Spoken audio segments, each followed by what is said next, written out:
the classic Australian democracy sausage.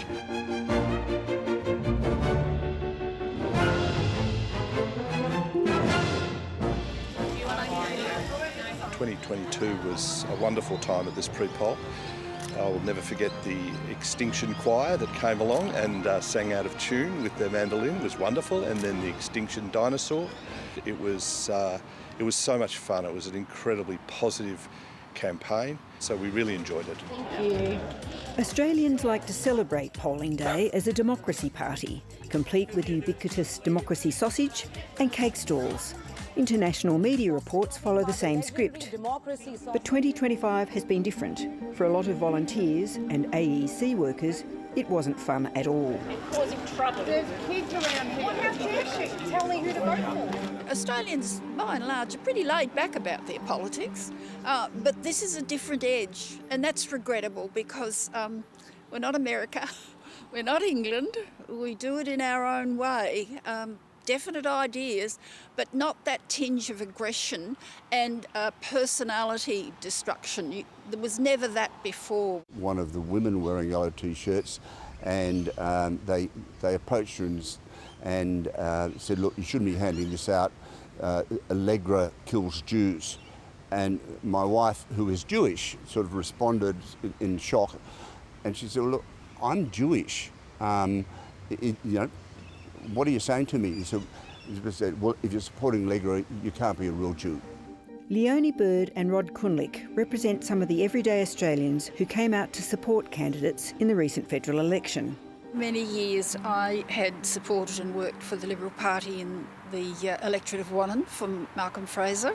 Across the political spectrum, volunteers tell similar stories of abuse, aggression and bullying at pre-polling stations and on election day, of voters being harassed, AEC officials being abused and police being called out. Whatever the impact on the outcome of the election, it has left volunteers shocked and sometimes traumatised. The seats being contested by some of the sitting Teals were the subject of particularly intense campaigning and harassment, and it didn't necessarily just affect people who were handing out how-to-vote cards. John Hooper describes himself as a lifelong small L Liberal who is also concerned about climate change. He did not have time to volunteer for Zoe Daniels' campaign in the seat of Goldstein, but offered to put up one of her signs on his fence, prompting this disturbing anonymous letter in his letterbox. We're the most non-anti-Semitic family that any Jewish neighbour or neighbourhood could ever have. So it just beggars belief, and it obviously is someone from the neighbourhood. Now we walk and we talk to people and we just don't know who it is. We saw incredibly respectful behaviour from the Labor volunteers and from the Allegra Spender volunteers, and a number of Liberal volunteers who'd clearly been out there for decades, out at the same booth every election, every 3 years, helping out their local Liberal candidate because it's what they believe in, and I respect that. What are you doing that for? All this was above and beyond the well-publicised war over corflutes being removed, destroyed or defaced in the lead-up to polling day. What was noticeably different this election was the presence of third-party campaigners. Volunteers from across the political spectrum reported aggressive behaviour from groups including Better Australia, Repeal the Teals, the National Workers Alliance, the Socialist Alliance and a church group known as the Exclusive or Plymouth Brethren. Repeal the Teals, Better Australia and the Plymouth Brethren have given 7:30 lengthy statements denying this. I do think there were bad actors in this campaign as well. An agent of the Better Australia campaign was tracking a number of our volunteers, seeking to film them, seeking to get them to say things and then film them and upload them to social media. There was swearing, there was hostile abuse from this man throughout the campaign. Now, what I saw from him was a constant white-anting of volunteers who he deemed to be vulnerable. He wouldn't go at me.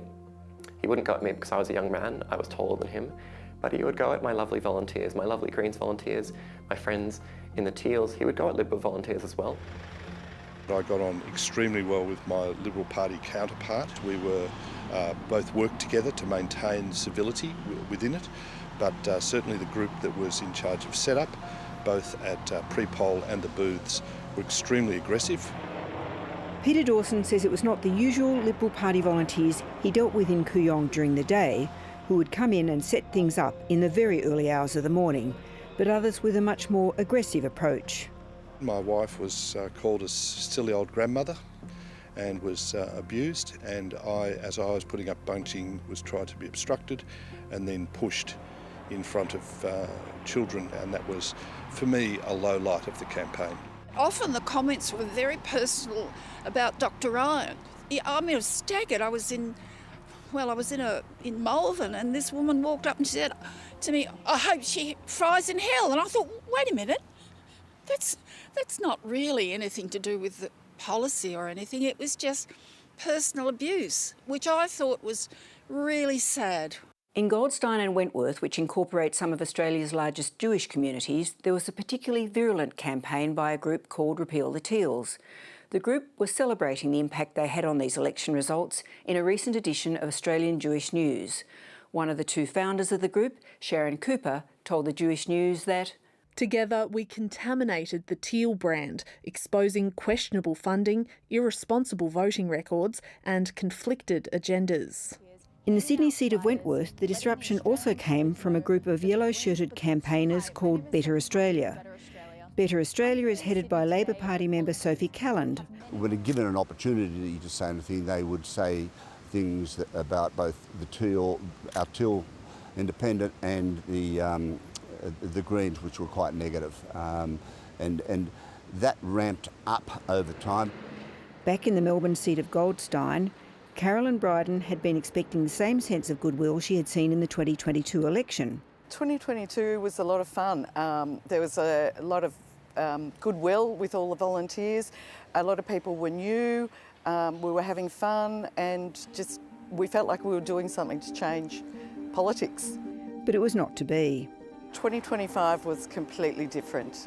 Down here at pre-polling, the arrival of the third-party groups completely disrupted democracy. The Repeal the Teals, Better Australia, they came in, spread lies and disinformation, disrupted the whole process. Voters did not have a very good experience. Some were intimidated, and it was unpleasant all around.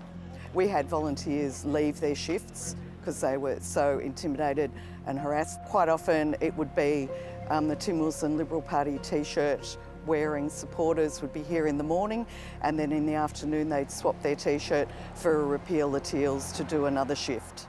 Bryden's Goldstein booth was also visited by the National Workers Alliance, a group that got headlines in the campaign for crashing a Kooyong candidates forum.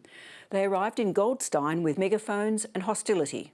When that happened, we had voters in the line visibly distressed. There were women crying. It was very upsetting. So we went up and down the line and just tried to assure people that the police had been called. You know, we weren't happy about this. It was unpleasant all around. The ugly scenes were not limited to the Teal seats. MPs and candidates from the major parties also expressed shock at what they saw at polling places. But those we contacted were generally reluctant to appear on camera because they didn't want to appear to be complaining.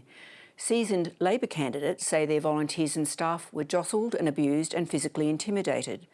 Volunteers say voters arrived at polling booths to be told that candidates were pedophiles or perverts. There were allegations from Liberal campaigners that a volunteer was shoulder-charged by a Labor campaigner and harassed and abused by Teal campaigners. In the seat of Wills, Labor MP Peter Khalil faced a savage campaign from the political left. He says volunteers received death threats and as a result decided they didn't want to appear in our story. We all come here with different views, different ideologies, with a united purpose to deliver a better future for Australia and a future for all of us. It's been really special in the past that we feel safe on the booth, that we all have the right and the responsibility and the ability to come out to express our views to our neighbours in such a fantastic form of the democratic process. But I think that special process was put at threat by some of the behaviour I saw at this election.